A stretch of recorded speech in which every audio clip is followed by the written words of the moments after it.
يهد الله فلا مضل له ومن يضلل فلا هادي له. أشهد أن لا إله إلا الله وحده لا شريك له وأشهد أن سيدنا ونبينا محمدا عبده ورسوله من لا نبي بعده. اللهم صل وسلم على سيدنا محمد مفتاح باب رحمة الله عدد ما في علم الله صلاة وسلاما دائمين بدوام ملك الله وعلى آله وصحبه. اللهم رب اشرح لي صدري ويسر لي أمري واحلل عقدة من لساني يفقه قولي.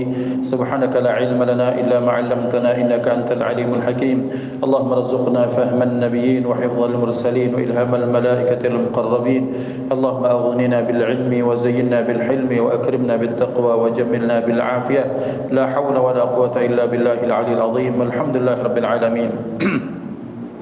نوينا التعلم والتعليم والتذكر والتذكير والنفع والانتفاع والإفادة والاستفادة والحث على التمسك بكتاب الله تعالى وسنة رسوله والدعاء إلى الهدى والدلالة على الخير ابتغاء وجه الله ومرضاته وقربه وثوابه سبحانه وتعالى على هذه النية وعلى كلية صالحة وإلى حضرة النبي المصطفى محمد صلى الله عليه وسلم بسر الفاتحة.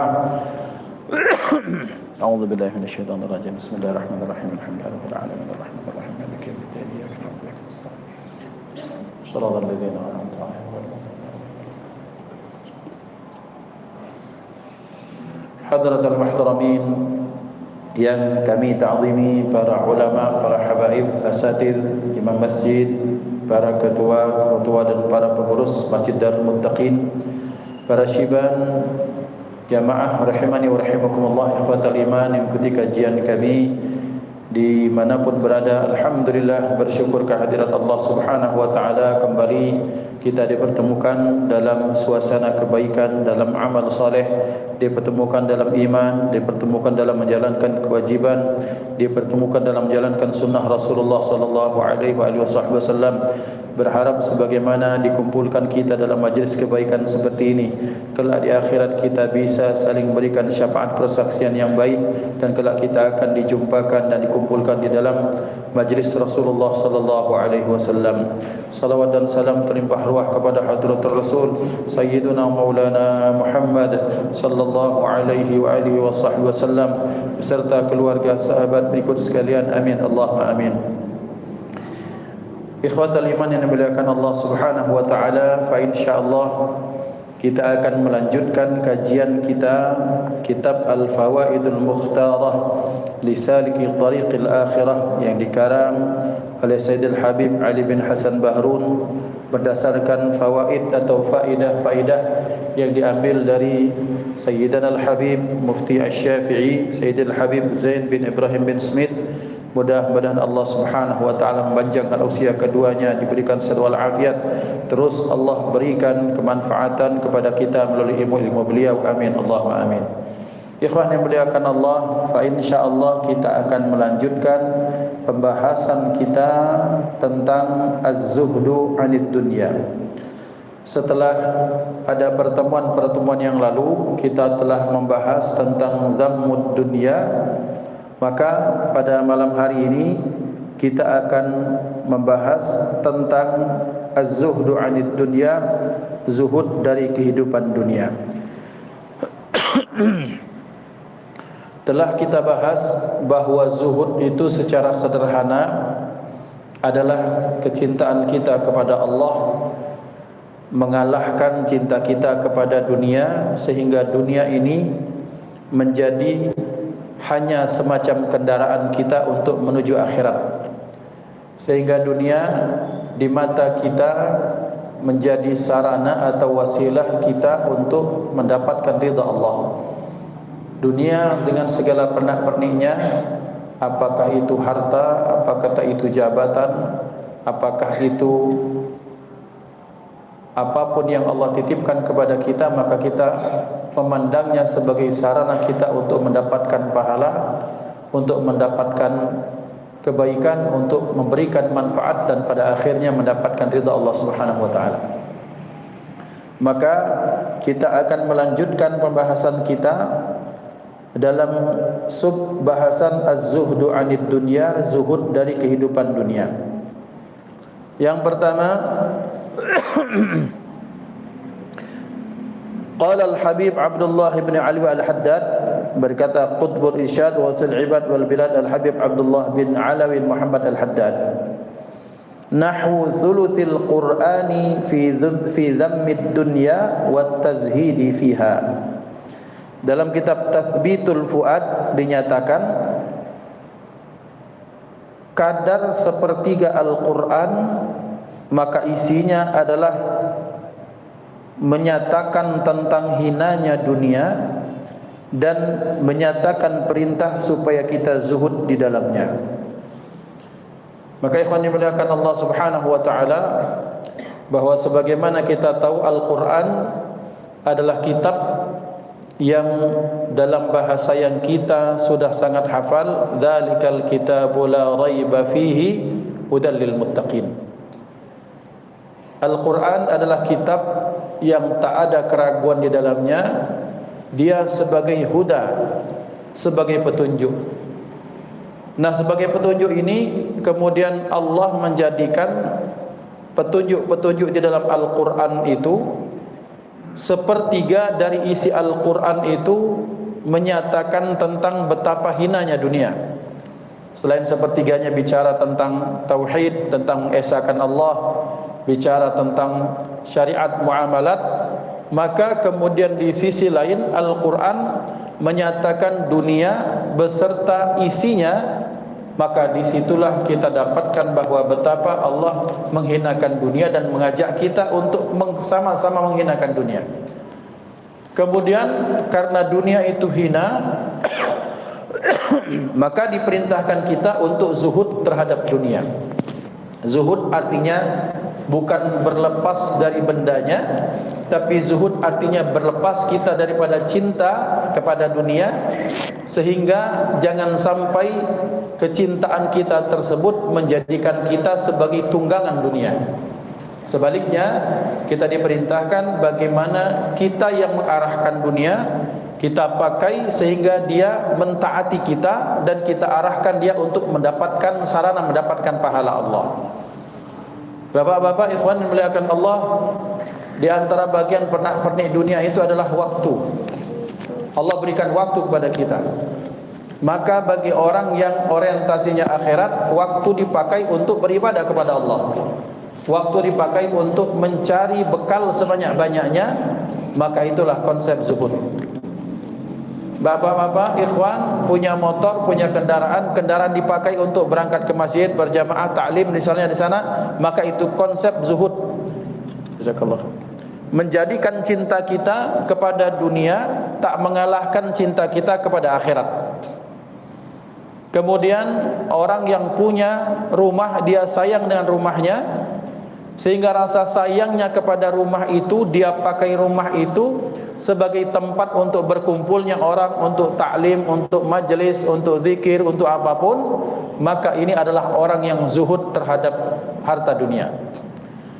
Maka beruntunglah orang-orang yang telah dibukakan pikirannya oleh Allah, sehingga dia menjadikan dunia beserta seisinya ini sebagai sarana untuk beribadah. Punya halaman kosong nih, halaman kosong dipakai untuk apa? Oh, ini daripada kosong, mending anak-anak ngumpul di sini. Ajak main futsal kah, main pingpong Pak. Setelah selesai anak-anak kumpul, sudah akrab, yuk, sudah ada yang bisa baca Fatihah kah? Belum Kak, diajari Fatihah. Lama-lama ngaji, olahraga jalan, akrabnya dapat, kemudian ngajinya dapat. Tetapi betapa banyak ada orang yang kemudian menjadikan rumahnya, halamannya, rooftopnya, tempat yang atasnya dipakai untuk hal-hal yang bahkan melenakan seseorang daripada Allah Subhanahu wa taala. Dipakai untuk makan-makan. Makan-makan baik kalau diniatkan untuk silaturahim. Tapi kemudian kalau makan hanya untuk makan, makan kemudian hanya untuk kemudian membuat lalai dari akhirat, melalai daripada Allah, kemudian selanjutnya meninggalkan kewajiban, na'udzubillah. Maka ikhwan dimuliakan Allah, mari jadikan apapun yang Allah titipkan kepada kita sebagai sarana kita untuk mencari sangu bekal di akhirat sebanyak-banyaknya, dan sesungguhnya itulah yang diharapkan dari zuhud, yang itu adalah sepertiga isi Al-Quran selain daripada tauhid dan syariat tentunya. Kemudian yang kedua, qala al-Imam Asy-Syafi'i radhiyallahu anhu, "Law usa bi syai'in li aqalin nasi surifa ila az-zuhadi." Al-Imam Asy-Syafi'i menyatakan, kalau ada sesuatu yang paling berharga yang bisa dititipkan, diwasiatkan kepada golongan manusia, maka kata beliau yang paling berhak untuk menerima wasiat itu di muka bumi ini, siapa dia? Dialah orang-orang yang paling cerdas. Ini pujian Imam Syafi'i terhadap zuhad. Siapa orang yang paling cerdas itu? Kata beliau, az-zuhad, mereka adalah orang-orang yang zuhud di dunia. Bismillahirrahmanirrahim. Alhamdulillah. Ikhwan yang dimuliakan Allah Subhanahu wa taala, dalam maqalah ini Al-Imam Asy-Syafi'i Imam Syafi'i beliau memuji orang yang paling berakal. Orang yang paling berakal, orang yang paling cerdas itu, apakah orang yang hafal ini, hafal itu, hafal kalian ini, bisa itu, tidak. Tapi beliau menyatakan orang yang paling berakal, paling cerdas itu siapa? Az-zuhad, orang-orang yang zuhud terhadap dunia. Mari kita meraba-raba, karena sesungguhnya yang paling tahu dengan makna ini adalah tentunya Imam Syafi'i dan tentunya Allah Subhanahu wa taala.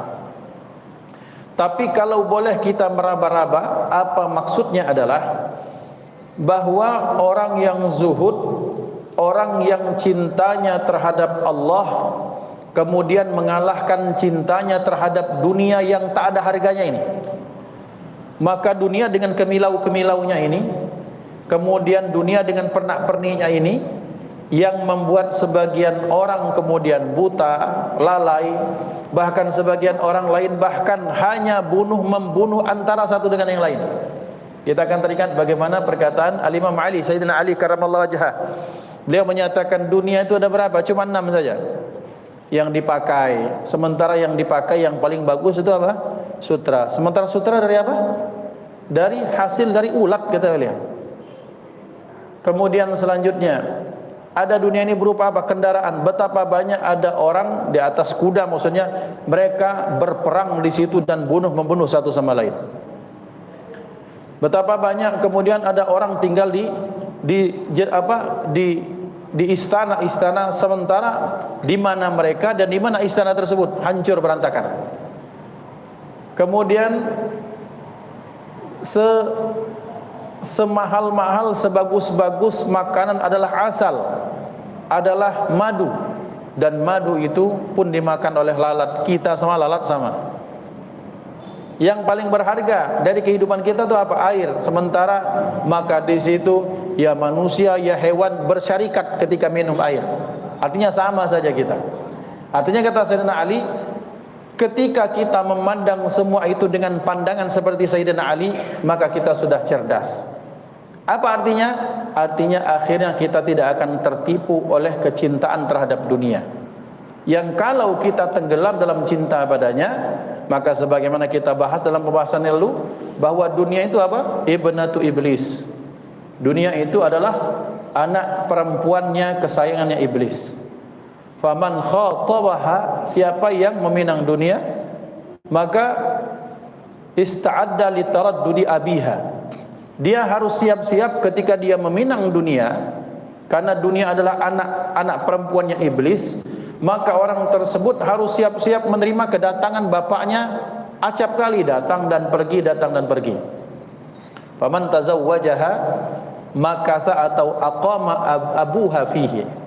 Dan barang siapa yang menikahi dunia, maksudnya dia kalah dengan dunia, tak bisa berpisah dengan dunia, maka iblis itu akan bersemayam pada orang tersebut.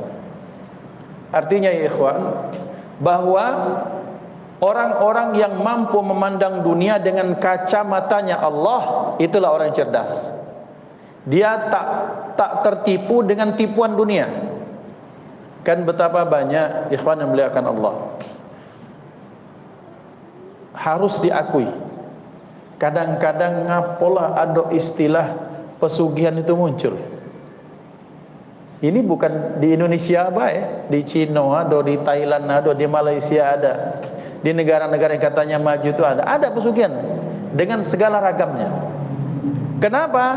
Karena mereka menganggap bahwa dengan hal tersebut dia bisa mendapatkan harta, dan kalau dapat harta dia pikir dia akan bahagia.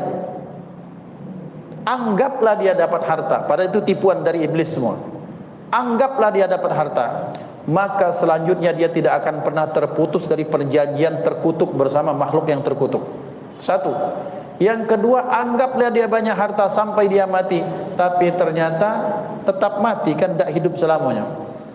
Nah, disinilah mengapa orang-orang zuhud dikatakan Imam Syafi'i sebagai a'qalun nas, sebagai orang yang paling cerdas, orang yang paling berakal. Itu adalah kaum orang-orang yang zuhud terhadap dunia. Karena kenapa? Karena dia tidak pernah goyah imannya gara-gara harta dunia semata-mata. Nah, ikhwan yang dimuliakan Allah, kata beliau, kalau ada sesuatu yang bisa dititipkan untuk diwasiatkan, maka orang yang paling berhak untuk menerima wasiat di dunia itu adalah orang-orang yang zuhud terhadap dunia. Karena kenapa? Karena mereka tidak akan tertipu dari hal tersebut. Selanjutnya, lizahidi as-sadiqi alamatun, bahwa orang yang zuhud yang sebenar-benarnya itu alamatun, ada tanda-tanda. Minha, diantaranya, alla yafraha bil mawjud wa la yahzana 'alal mafqud minad dunya. Jadi tanda orang-orang yang zuhud itu, pertama, alla yafraha bil mawjudi. Yang pertama, dia tidak bergembira dengan adanya sesuatu. Ada HP biasa, dak katik HP biasa. Nah, itu orang zuhud. Jadi adanya sesuatu dari pernak-pernik dunia tidak membuat hatinya sumringah, itu biasa aja. Karena ada hal yang lebih membuat dia senang, itu apa? Adanya rasa kebersamaan dengan Allah, kemudian senangnya dengan amal soleh, senangnya ketika bertemu dengan orang-orang soleh. Itu namanya orang zuhud. Kemudian wala yahzana 'alal mafqudi minad dunya, dan ia kemudian tidak sedih, tidak gundah gulana dengan sesuatu yang hilang dari dunia. Nah, berarti kalau kita ni nak jengok kita ni zuhudnya apa bukan, ya jengoklah kondisi hati kita. Misalnya kalau kita kehilangan motor, sedih itu sedih, tapi mana lagi, namanya takdir Allah, berijo nyari yang baru. Nah, itu sudah tanda-tanda zuhud. Karena kenapa? Karena mereka tidak mengambil, tidak menempatkan dunia di dalam tempat, di dalam hatinya. Karena dikatakan oleh para ulama, sesuatu hati ini tidak Allah jadikan dua hati di dalamnya. Di dada ini tidak akan ada dua hati. Maksudnya tidak akan ada dua kecintaan yang bertentangan satu sama lain pada saat yang bersamaan. Orang kalau cinta dunia, maka cinta sama Allah keluar dari hatinya. Orang kalau cinta Allah, maka dunia akan keluar dari hatinya. Itu saja sudah. Maka berarti orang-orang zuhud itu ketika hilangnya dunia mereka biasa saja. Tapi ketika hilangnya seorang ulama, hilangnya kesempatan beramal saleh, hilangnya pertemuan bisa bersama dengan orang-orang baik, dia merasa sedih, merasa suntuk, merasa kehilangan, itu zuhud. Ayahkan Allah, ini tanda-tanda orang yang zuhud, dan mudah-mudahan kita belajar untuk terus mengarah ke arah sana insyaallah. Yang berikutnya, qala al-Imam Syafi'i radhiyallahu anhu. Berkata Imam Syafi'i radhiyallahu anhu, menguatkan dari apa yang disampaikan tadi tentang orang-orang yang cerdas, yaitu orang-orang yang zuhud. Beliau menyatakan, inna lillahi ibadan futuna tallaqud dunya wa khaful fitana. Sesungguhnya Allah subhanahu wa ta'ala, Allah memiliki hamba-hamba yang futuna. Futuna itu dari kata fatana. Fatana itu cerdas. Allah subhanahu wa ta'ala memiliki hamba-hamba yang cerdas. Siapa mereka? Tallaqud dunya wa khaful fitana. Mereka adalah orang yang menceraikan dunia dan mereka takut terhadap fitnah yang ditimbulkan oleh dunia. nadharu fiha falamma alimu annaha laysat lihayyin watana ja'aluha lujjatan wattakhadhu salihal a'mali fiha sufuna. Maka mereka memandang, melihat, mengamati dunia, diamat-amati oleh mereka.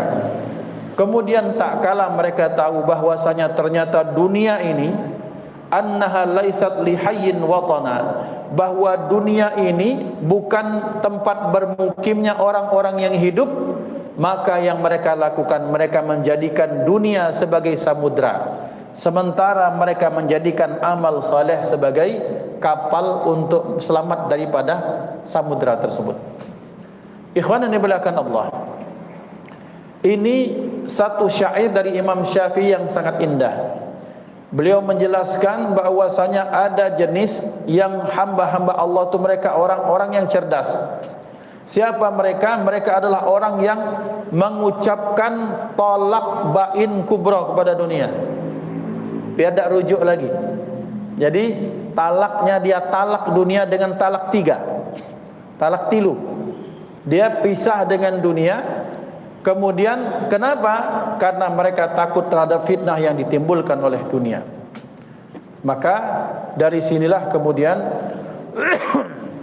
bagaimana orang-orang soleh terdahulu, mereka sebagian besar berupaya untuk tidak dijadikan pemimpin.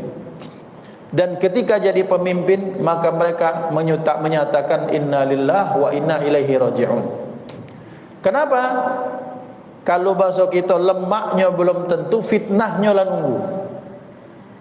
Duit turun dari pusat 200 miliar, fitnah lah nunggu itu.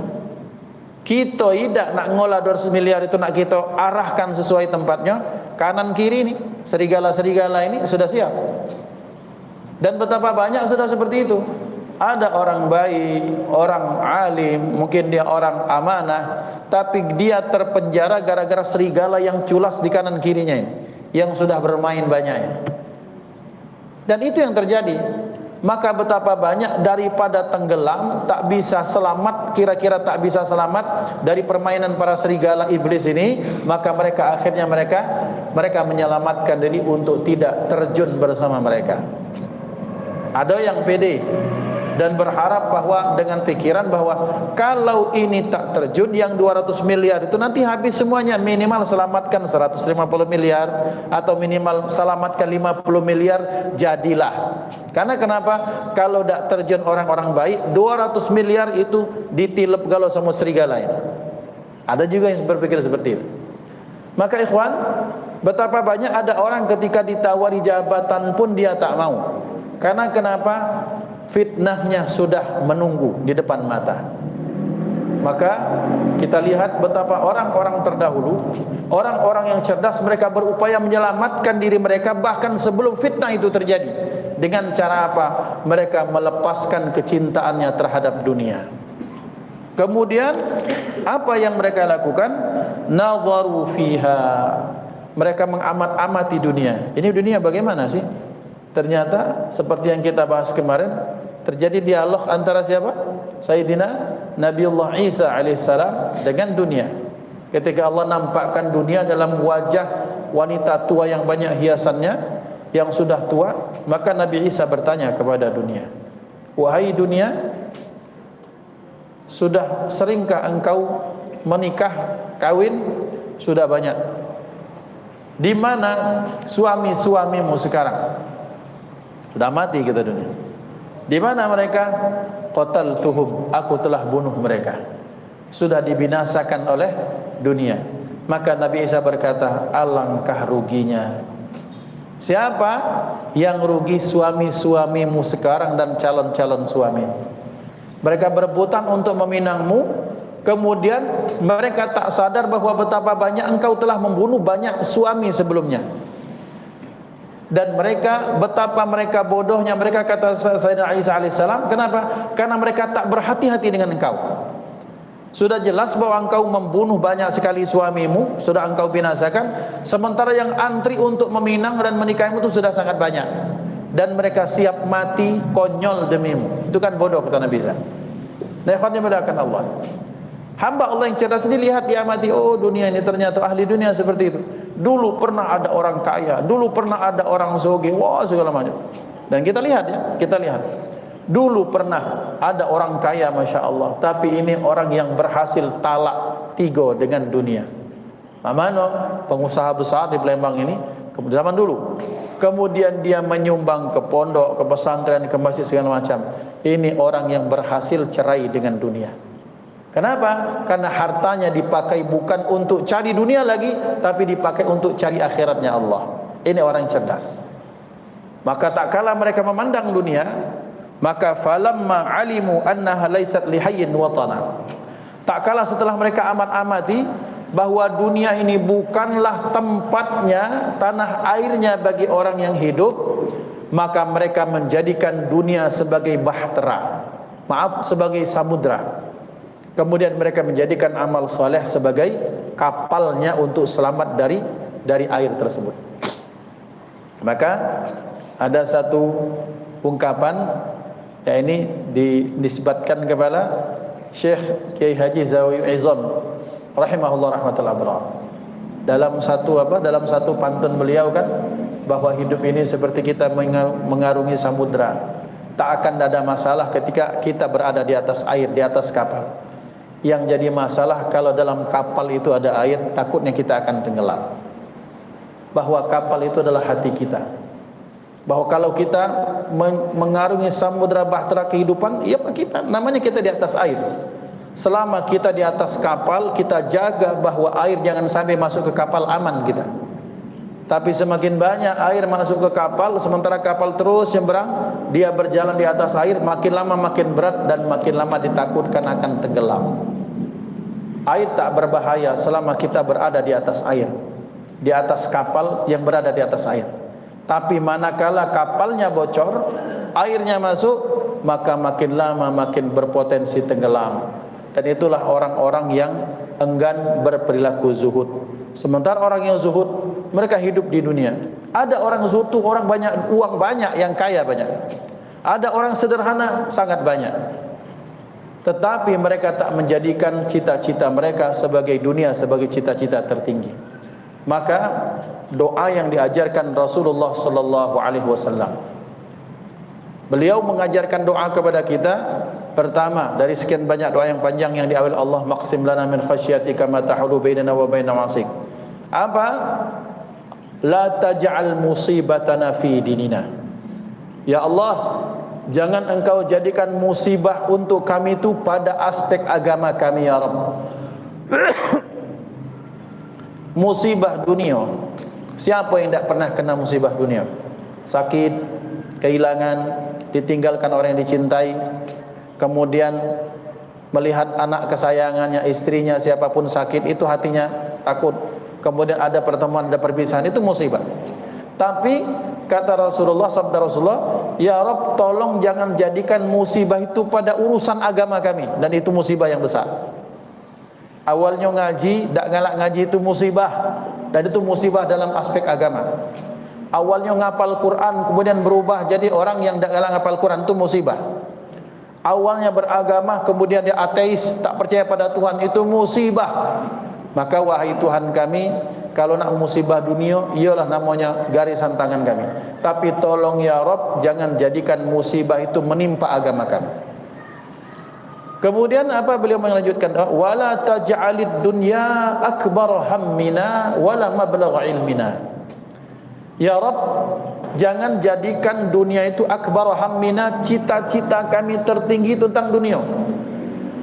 Jadi mentok cita-cita kita ini tentang dunia.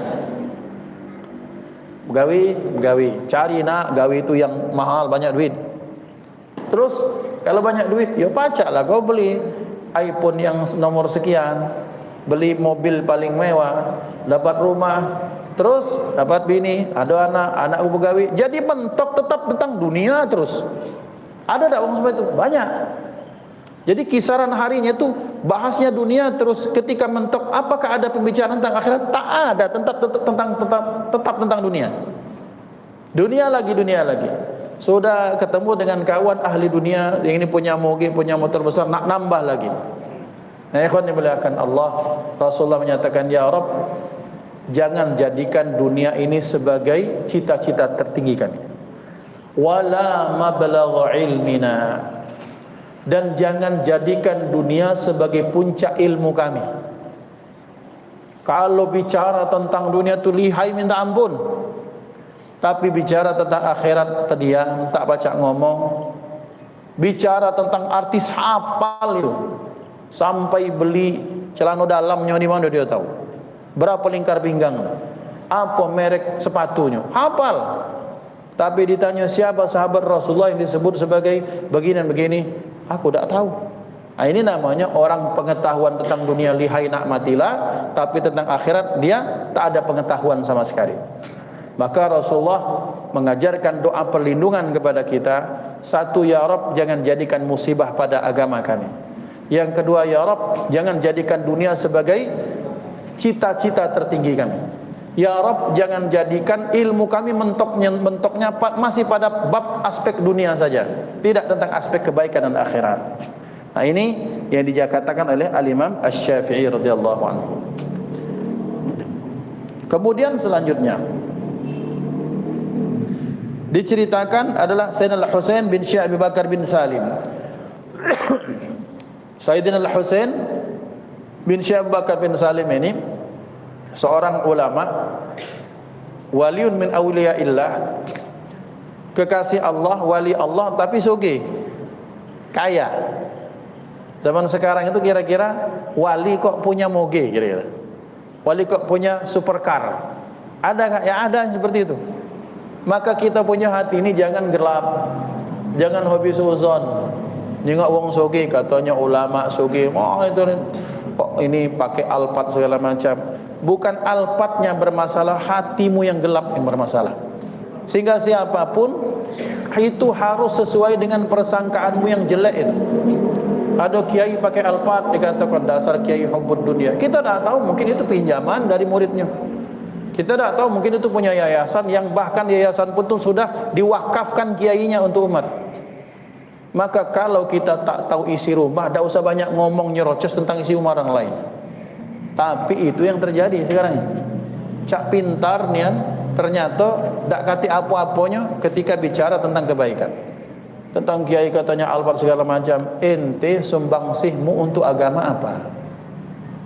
Kemudian yang kedua, sudahkah kalau memang kau bilang seperti itu, datang ke kiainya, kiai Alphard ini punya anda bukan? Ternyata bukan pinjaman, ternyata pemberian, ternyata wakaf ini itu. Oke, kalau punya kiai, lihat kira-kira memang dipakai beliau betul tiap hari atau tidak. Betapa banyak kita lihat kiai-kiai di Jawa itu muridnya makan enak, kemudian pakai dipelesirkan ke sana kemari, dan saya menyaksikan dengan mata saya sendiri. Beliau tuh kerja misalnya banting tulang, ngajar sini ngajar situ, dapat uang banyak, mempelesirkan murid-muridnya gratis, tidak dibayar. Ini mata inilah nyingoknya. Nah, ikhwan dimuliakan Allah, tapi umat ini sudah terbuai dengan kipasan anak buah Dajjal dan Iblis laknatullah alaih. Jadi hatinya keruh sekali kepada ahli agama, mereka sangat benci. Bencinya bagaimana? Dihembus-hembuskan, ini kiai cinta dunia, ini kiai hubbud dunia, ini kiai segala macam. Sementara sedikit pun kebaikan tidak ada pada dirinya ngomong seperti itu. Na'udzubillah, tsumma na'udzubillah. Nah, terjadi pada Sayyidina Husain bin Abu Bakar bin Salim. Beliau ini kekasih Allah tapi kaya. Jadi sugihnya tu sugihnya, kayanya tu kaya betulan.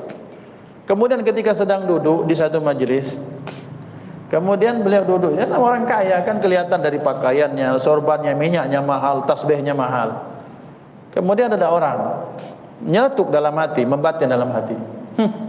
Gitu ya. Katanya kekasih Allah, katanya ulama, masih cinta dunia. Maka kemudian beliau dikasyaf oleh Allah tentang omongan orangnya.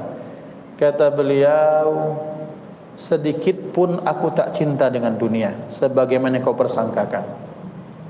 Wallahi, kata Sayyidina Syekh Abu Bakar Salim, kalau saat ini semua hartaku dicabut, bahkan satu helai bulu roma pun tak akan bergerak gara-gara kehilangan itu.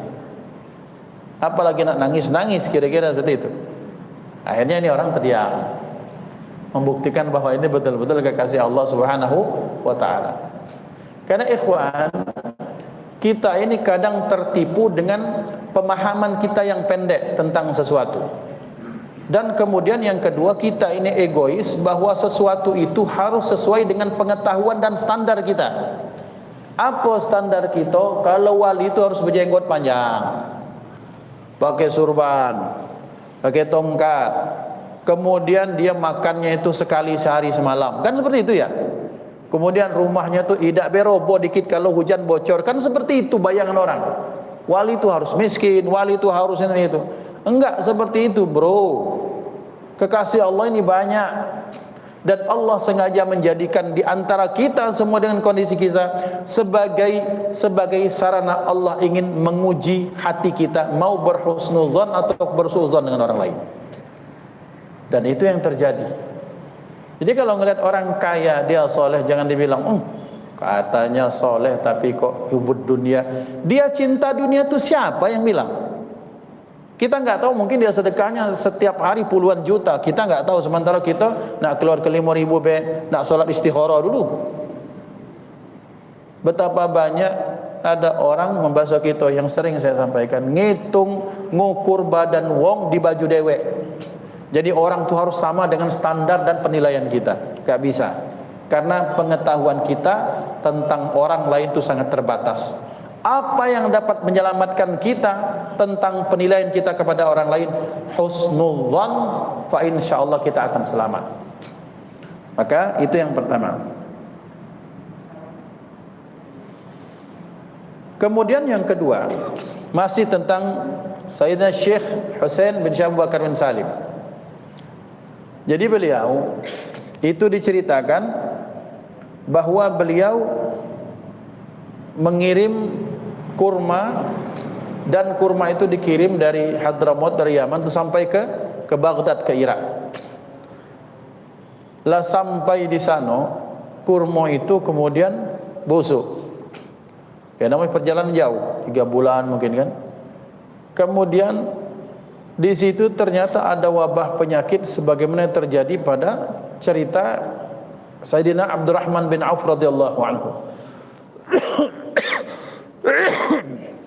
Maka tahu ini kurma kiriman dari Sayyidina Husain bin Syekh Abu Bakar bin Salim. Maka orang-orang ahlu Basra itu tahan beli mahal untuk nyari obat dan tabaruk dengan tersebut. Sehingga kemudian ketika pulang, kemudian kurma yang mestinya jadi barang afkir itu malah mendatangkan keuntungan berlipat-lipat. Maka pun beliau ketika uang itu datang ngomong kepada orang sekitarnya. Syuf, kata beliau, lihat, aku tak cinta dunia, tapi dunia ini yang ngejar aku. Jadi dunia yang mengejar beliau. Jadi dunia yang menghamba-hambakan diri, sehingga datang kemudian dunia dalam kondisi terhina datang kepada beliau. Sudah ditolak, ditunjukkan, dikirimkan kurma, sampai ke sana busuk, mestinya kan dibuang kan. Tapi ternyata orang sana kena penyakit, kemudian akhirnya dengan situ mereka membeli kurma dengan harga mahal. Baliknya bukannya buntung, malah untung berlipat-lipat. Itu namanya dunia menghambakan diri. Dan cerita yang pernah kami ceritakan kepada antum semua. Ini cerita dari Sayyidil Habib Jamal Toha Ba'agil Batu Malang. Jadi satu saat karena perang di Darul Mustafa di Hadramaut, maka yang paling pusing itu bendahara pondok. Kenapa? Karena harus ketorok 1 bulan terakhir itu ketorok nanggung makan yang biasanya biaya anak-anak makan sebulan itu anggaplah kita gampang ya 500.000. Akhirnya ketorok harus jadi 700 sampai 1 juta anak dalam sebulan. Sementara anak ini diminta ini cuma sekitar ya itu tadi sebulan 500.000. 500.000 dari mana? Dari duit pondok yang nalangi berapa ratus anak di situ, berarti berapa juta ya. Kemudian laporan kepada Sayyidul Habib Umar bin Salim al-Hafidh. Mudah-mudahan Allah sehat walafiat, panjangkan usia beliau. Habib, ini ada laporan. Ada apa kata beliau? Ini tentang kita harus ketorok gara-gara perang ini, maka kemudian bahan jadi naik, sembako naik, akhirnya kita harus rugi berapa? Apa kata beliau solusinya? Beliau nanya. Ya solusinya sih kok Habib apa? Naikkan duit SPP bulanan. Lama beliau diam. Ketika beliau diam, Alhamdulillah bersolusi. Apa kata beliau? Turunkan SPP-nya. Tadi naik kan, ini turunkan. Pan bahasa kita Palembang nak gilo ini. Mak mana ceritanya? SPP 500 B ketorok, sementara kata beliau itu turunkan dari 500.000 turunkan jadi 300.000. Ya sudah, palak pening tapi tidak baca ngomong sam'an wa ta'atan. Ya sudahlah, apa lagi? Diturunkanlah itu SPP. Masya Allah. Berjalan seminggu. Jalan seminggu, bendahara dipanggil Habib Umar. Ta'ala Syekh. Kemudian masuk, ya Habib, labbaik. Itu ada kopor. Aku belum buka, dibuka, ternyata duit sekitar 2 miliar. Kata Habib, ini duit pakai untuk menutupi kebutuhan anak-anak makan sampai dia habis. Ngapa? Karena setelah seminggu dari kejadian nurunkan SPP itu, tiba-tiba datang ada orang kaya. Habib, ya Allah, apa kabar? Ini pengen tabaruk, ini pengen juga hadiah. Kata Habib, ini ya pengen tabaruk, apa yang ini aku pengen ngejuk duit. Berapa kata? 2 miliar. Akhir kita bilang, ditaruh. Maka dipanggil bendahara, pakai itu untuk makan santri. Maka kemudian beliau ngomong, ketika engkau datang dengan menawarkan solusi, kemudian solusi itu berupa apa? Berupa SPP dinaikkan. Aku terdiam, kata Umar. Saat itu dunia nantang-nantangnya aku, kata Umar. Sedang menggoda aku kalah atau tidak. Maka cara supaya aku tidak kalah dengan gertakan dunia, maka ku bikin dia diberikan apa? Dijadikan mestinya harganya naiknya 700 atau 1 juta sebulan, tak turunkan 300.000 supaya itu untuk menghantam dunia, supaya jangan sampai bercokol dalam hatiku. Yang kalau itu kemarin ku naikkan, tak akan ada duit bantuan 2 miliar ini. Masya Allah. Ikhwan dimuliakan Allah. Ini pembelajaran yang luar biasa untuk al-faqir dan kita galau-galau.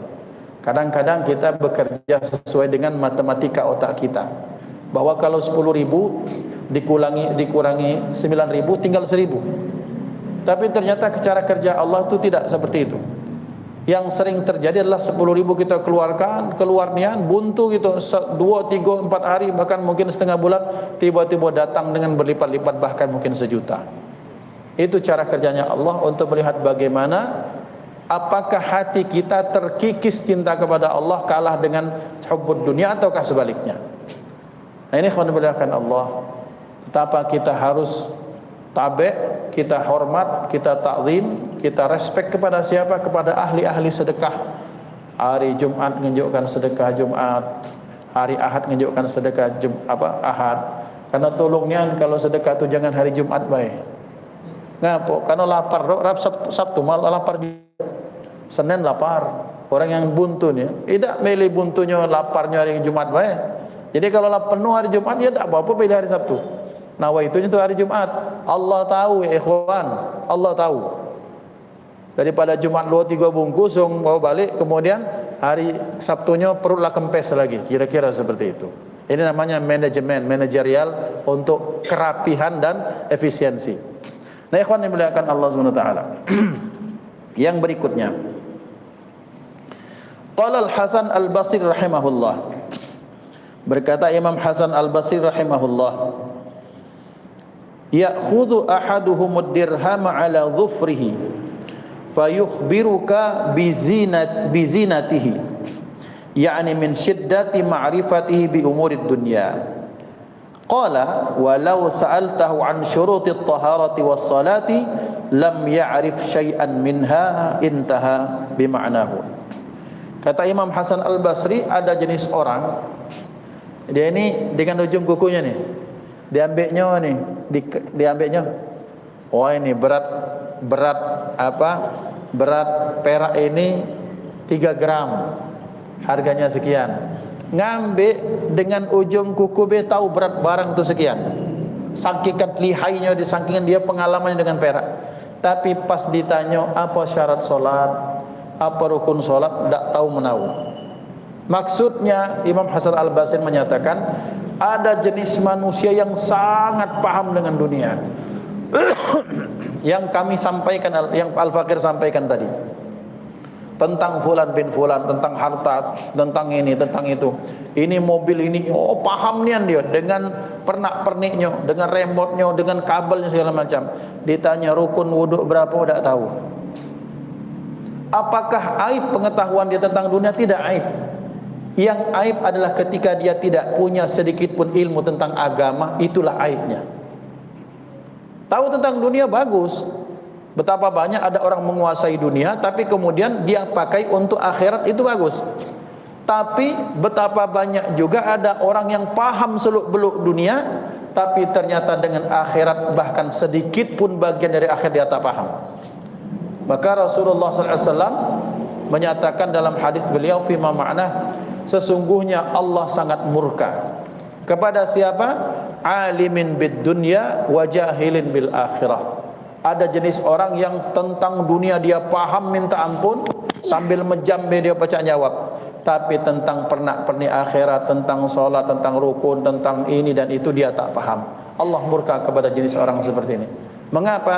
Artinya yang seperti ini dia sudah tertipu dengan tipuan dunia. Maka kepada teman-teman yang belajar teknik tentang mobil segala macam, silahkan belajar, kuasailah, karena orang Islam wajib menguasai dunia. Tapi kuasainya dunia terhadap dunia dia pakai untuk akhirat, dan itulah sebaik-baik kondisi. Jadi paham tentang mobil, paham tentang balap, paham tentang sepak bola, paham tentang ini dan itu, tapi pun diharapkan minimal, yang paling minimal dia harus paham tentang rukun iman, rukun Islam, rukun solat, syarat solat, rukun wudu, syarat wudu, bagaimana najis, bagaimana pembagiannya, bagaimana membersihkannya. Hal-hal yang harus dikuasai seorang muslim sehari-hari, minimal itu yang dia paham, dia harus dia hafal dan paham. Maka selamatlah kita dari cinta buta terhadap dunia, karena masih ada cinta kebaikan dan akhirat dalam dada kita. Kemudian selanjutnya berkata Sayyidina Salman Al-Farisi, beliau menyatakan, la takunanna in istata'ta awwala man yadkhulu as-suqa wa la akhira man yakhruj minha. Kata Sayyidina Salman Al-Farisi, kalau pacak, kalau bisa, kata beliau, kalau memungkinkan untukmu, jadilah, jangan engkau menjadi orang yang pertama masuk pasar dan terakhir keluar dari pasar. Datang ke mall pertama kali, balik setelah mall lah tutup, barengan karyawannya. Datangnya bahkanlah nunggu sebelum mall dibuka. Nah, kata Sayyidina Salman Al-Farisi, jangan jadi seperti itu. Karena kenapa? Karena pasar itu, kata beliau, tempat iblis bertelur dan menetaskan dan mengerami anak keturunannya. Dalam riwayat yang lain, karena pasar itu itulah tempat jihadnya iblis, setan beserta bala tentaranya. Maksudnya apakah banyak iblis dan setan di situ? Maksudnya betapa banyak tipu daya iblis dihembuskan di pasar. Duku bagus, duku bagus. Duku mana? Komering. Pas dibuka rambai isinya. Rambai dikata ke duku. Aku jadi merambai 5.000, duku 20.000, dia omongnya mah itu. Atau duku campur rambai misalnya. Aduh baik. Itu terlalu kasar ya. Ada jualan durian katanya bagus, itu temago. Ternyata campa nak matilah. Nah, ikhwan dimuliakan Allah, itulah yang namanya iblis sedang menetaskan, mengerami anak keturunannya. Di mana? Di pasar. Maka kata Sayyidina Salman Al-Farisi, kalau bisa jangan jadi orang yang pertama datang ke pasar dan terakhir. Maksudnya datang, kebutuhan, selesai pulang. Tapi tidak berlaku bagi orang Indonesia. Ini pola yang kami amati, Al-Fakir Ahmad. Ada orang bule-bule itu ketika kami begawe di sana, di Papua. Mereka kalau belanja tuh, bule itu Masya Allah, mereka efisien dengan waktu. Set, bayar balik. Kita wong Indonesia dijadi ke tempat cuci mata, berangkat jam 9, balik jam 4 petang. Kekurangan hari. Ngapa lah tutup cepatnya toko kamu ini? Oi, nak maghrib ternyata lah, nak maghrib. No, nyingok ini, nyingok itu. Nah, ikhwan dimuliakan Allah, kenapa? Karena banyak terjadi transaksi yang tak sesuai dengan syariat Islam. Tapi kalau ternyata di pasar itu terjadi transaksi sesuai syariat Islam, itu khair, silahkan saja. Tapi kan kebanyakan enggak seperti itu. Maka betapa ternyata cara salah satunya memutus, menghilangkan mata rantai kecintaan terhadap dunia, salah satunya sebagaimana pesan Sayyidina Salman Al-Farisi kepada kita. Hadanallahu wa iyyakum ajma'in, usikum wa nasihi taqwallah. Insyaallah kita akan lanjutkan pada pembahasan yang akan datang باذنillah. Mari kita sama-sama tutup dengan doa khitamul majlis. Ya Rabbana a'tarafna bi annana qtarafna wa annana asrafna ala ladha ashrafna fatub alaina tauba taghsil li kulli hauba wastur lana العورات وآمن الروعات ربي ومولودنا والأهل والإخوان وسائر الخلان وكل ذي محبة أو جيرة أو صحبة والمسلمين أجمع آمين يا ربي أسمع فضلا وجودا منا لا باكتساب منا بالمصطفى الرسول نحظى بكل سول صلى وسلم ربي عليه عد الحب وآله والصحب عداد طش السحب والحمد للإله في البدء والتناهي سبحان ربك رب العزة عما يصفون والسلام على المرسلين والحمد لله رب العالمين ثم السلام عليكم ورحمة الله وبركاته.